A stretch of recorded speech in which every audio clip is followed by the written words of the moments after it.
ऋषि कहते हैं अत्यंत पराक्रमी दुरात्मा महिषासुर तथा उसकी दैत्य सेना के देवी के हाथ से मारे जाने पर इंद्र आदि देवता प्रणाम के लिए गर्दन तथा कंधे झुकाकर उन भगवती दुर्गा का उत्तम वचनों द्वारा स्तवन करने लगे। उस समय उनके सुंदर रंगों में अत्यंत हर्ष के कारण रोमांच हो आया था। देवता बोले, संपूर्ण देवताओं की शक्ति का समुदाय ही जिनका स्वरूप है तथा जिन देवी ने अपनी शक्ति से संपूर्ण जगत को व्याप्त कर रखा है, समस्त देवताओं और महर्षियों की पूजनीय उन जगदम्बा को हम भक्ति पूर्वक नमस्कार करते हैं। वे हम लोगों का कल्याण करें। जिनके अनुपम प्रभाव और बल का वर्णन करने में भगवान शेषनाग, ब्रह्मा जी तथा महादेव जी भी समर्थ नहीं हैं। वे भगवती चंडिका संपूर्ण जगत का पालन एवं अशुभ भय का नाश करने का विचार करें। जो पुण्यात्माओं के घरों में स्वयं ही लक्ष्मी रूप से, पापियों के यहाँ दरिद्रता रूप से, शुद्ध अंतःकरण वाले पुरुषों के हृदय में बुद्धि रूप से, सत्य पुरुषों में श्रद्धा रूप से तथा कुलीन मनुष्यों में लज्जा रूप से निवास करती है, उन आप भगवती दुर्गा को हम नमस्कार करते हैं। देवी, आप संपूर्ण विश्व का पालन कीजिए। देवी, आपके इस अचिंतनीय रूप का, असुरों का नाश करने वाले भारी पराक्रम का तथा समस्त देवताओं और दैत्यों के समक्ष युद्ध में प्रकट किए हुए आपके अद्भुत चरित्रों का हम किस प्रकार वर्णन करें। आप संपूर्ण जगत की उत्पत्ति में कारण हैं। आप में सत्वगुण, रजोगुण और तमोगुण है। ये तीनों गुण मौजूद हैं, तो भी दोषों के साथ आपका संसर्ग नहीं जान पड़ता। भगवान विष्णु और महादेव जी आदि देवता भी आपका पार नहीं पाते।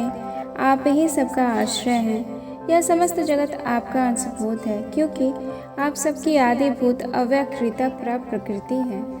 देवी, संपूर्ण यज्ञों में जिसके उच्चारण से सब देवता तृप्ति लाभ करते हैं, वह स्वाहा आप ही हैं। इसके अतिरिक्त आप पितरों की भी तृप्ति का कारण हैं, अतएव सब लोग आपको स्वधा भी कहते हैं। देवी, जो मोक्ष की प्राप्ति का साधन है, अचिंतनीय महाव्रत स्वरूपा है।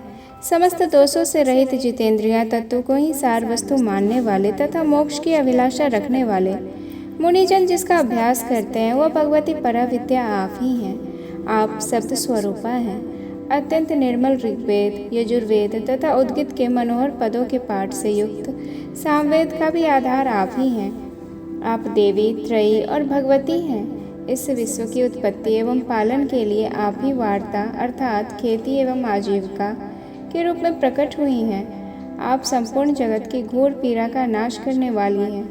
देवी, जिससे समस्त शास्त्रों के सार का ज्ञान होता है, वह मेधा शक्ति आप ही हैं। दुर्गम भव सागर से पार उतारने वाली नौका रूप दुर्गा देवी भी आप ही हैं। आपकी कहीं भी आसक्ति नहीं है। कैटव के शत्रु भगवान विष्णु के वक्षस्थल में एकमात्र निवास करने वाली भगवती लक्ष्मी तथा भगवान चंद्रशेखर द्वारा सम्मानित गौरी देवी भी आप ही हैं। आपका मुख मंद मुस्कान से सुशोभित, निर्मल, पूर्ण चंद्रमा के बिंब का अनुकरण करने वाला और उत्तम सुवर्ण की मनोहर कांति से कमनीय है। तो भी उसे देखकर महिषासुर को क्रोध हुआ और सहसा उसने उस पर प्रहार कर दिया। यह बड़े आश्चर्य की बात है। देवी, वही मुख जब क्रोध से युक्त होने पर उदय काल के चंद्रमा की भांति लाल और तनी हुई भाव के कारण विकराल हो उठा, तब उसे देखकर जो महिषासुर के प्राण तुरंत ही नहीं निकल गए, यह उससे भी बढ़कर आश्चर्य की बात है, क्योंकि क्रोध में भरे हुए यमराज को देखकर भला कौन जीवित रह सकता है। देवी, आप प्रसन्न हो। परमात्मा स्वरूप आपके प्रसन्न होने पर जगत का बुद्धि होता है और क्रोध में भर जाने पर आप तत्काल ही कितने कुलों का सर्वनाश कर डालती हैं। यह बात अभी अनुभव में आई है, क्योंकि महिषासुर की यह विशाल सेना क्षण भर में आपके कोप से नष्ट हो गई है। सदा बुद्धि प्रदान करने वाले आप जिन पर प्रसन्न रहती हैं, वे देश में सम्मानित है। उन्हीं को धन और यश की प्राप्ति होती है। उन्हीं का धर्म कभी शिथिल नहीं होता तथा वही अपने इष्टपुष्ट स्त्री, पुत्र और वृत्तियों के साथ धन्य माने जाते हैं। देवी, आपकी ही कृपा से पुण्यात्मा पुरुष प्रतिदिन अत्यंत श्रद्धापूर्वक सदा सब प्रकार के धर्मानुकूल कर्म करता है और उसके प्रभाव से स्वर्गलोक में जाता है। इसीलिए आप तीनों लोकों में निश्चय ही मनोवांछित फल देने वाली हैं। माँ दुर्गे, आप स्मरण करने पर सब प्राणियों का भय हर लेती हैं और स्वस्थ पुरुषों द्वारा चिंतन करने पर उन्हें परम कल्याणमयी बुद्धि प्रदान करती हैं। दुख, दरिद्रता और भय हरने वाली देवी, आपके सिवा दूसरा कौन है जिसका चित्त सबका उपकार करने के लिए सदा ही दयाद्र रहता हो। देवी, इन राक्षसों के मारने से संसार को सुख मिले, तथा ये राक्षस चिरकाल तक नरक में रहने के लिए भले ही पाप करते हों, इस समय संग्राम में मृत्यु को प्राप्त होकर स्वर्गलोक में जाएं। निश्चय ही यही सोचकर आप शत्रुओं का वध करती हैं। आप शत्रुओं पर शस्त्रों का प्रहार क्यों करती हैं? समस्त असुरों को दृष्टिपात मात्र से ही भस्म क्यों नहीं कर देती? इसमें एक रहस्य है। ये शत्रु भी हमारे शस्त्रों से पवित्र होकर उत्तम लोकों में जाएं। इस प्रकार उनके प्रति आपका विचार अत्यंत उत्तम है। खड़ग के तेज पुंज की भयंकर दीप्ति से तथा आपके त्रिशूल के अग्रभाग की घनीभूत प्रभा से चौंधियाकर जो असुरों की आंखें फूट नहीं गई, उसमें कारण यही है कि वह मनोहर रश्मियों से युक्त चंद्रमा के समान आनंद प्रदान करने वाले आपके सुंदर मुख का दर्शन करते थे। देवी, आपका शील दुराचारियों के बुरे बर्ताव को दूर करने वाला है। साथ ही यह रूप ऐसा है जो कभी चिंतन में भी नहीं आ सकता और जिसकी कभी दूसरों से तुलना भी नहीं हो सकती, तथा आपका बल और पराक्रम तो उन दैत्यों का भी नाश करने वाला है जो कभी देवताओं के पराक्रम को भी नष्ट कर चुके थे। इस प्रकार आपने शत्रुओं पर भी अपनी दया ही प्रकट की है। वरदायिनी देवी, आपके इस पराक्रम की किसके साथ तुलना हो सकती है? तथा शत्रुओं को भय देने वाली एवं अत्यंत मनोहर ऐसा रूप भी आपके सिवा और कहाँ है? हृदय में कृपा और युद्ध निष्ठुरता, ये दोनों बातें तीनों लोकों के भीतर केवल आप में ही देखी गई है। माता, आपने शत्रुओं का नाश करके समस्त त्रिलोक की रक्षा की है। उन शत्रुओं को भी युद्ध भूमि में मारकर स्वर्गलोक ही पहुंचाया है तथा उन्मत्त दैत्यों से प्राप्त होने वाले हम लोगों के भय को भी दूर कर दिया है। आपको हमारा नमस्कार है। देवी, आप सूल से हमारी रक्षा करें।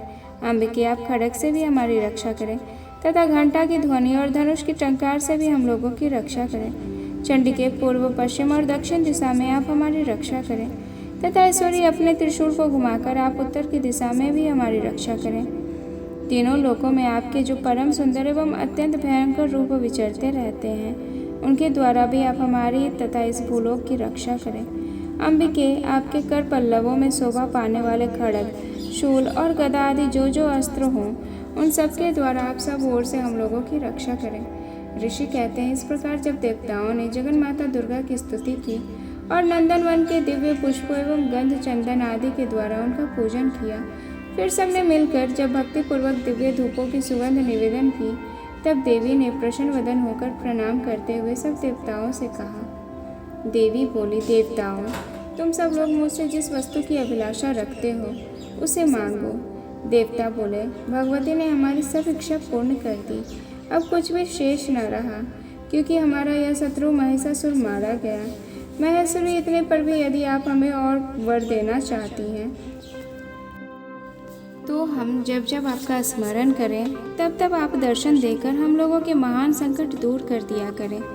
तथा प्रसन्नमुखी अंबिके, जो मनुष्य इन स्रोतों द्वारा आपकी स्तुति करें, उसे वित्त, समृद्धि और वैभव देने के साथ ही उसकी धन और स्त्री आदि संपत्ति को भी बढ़ाने के लिए आप सदा हम पर प्रसन्न रहें। ऋषि कहते हैं, राजन, देवताओं ने जब अपने तथा जगत के कल्याण के लिए भद्रकाली देवी को इस प्रकार प्रसन्न किया, तब वे तथास्तु कहकर वहीं अंतर ध्यान हो गई।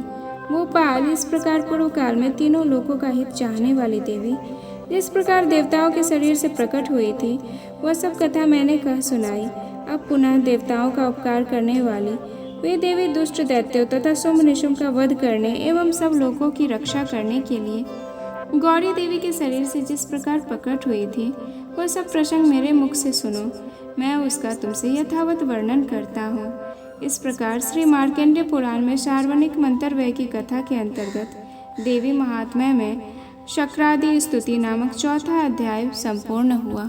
तो प्रेम से बोलिए जय माता दी।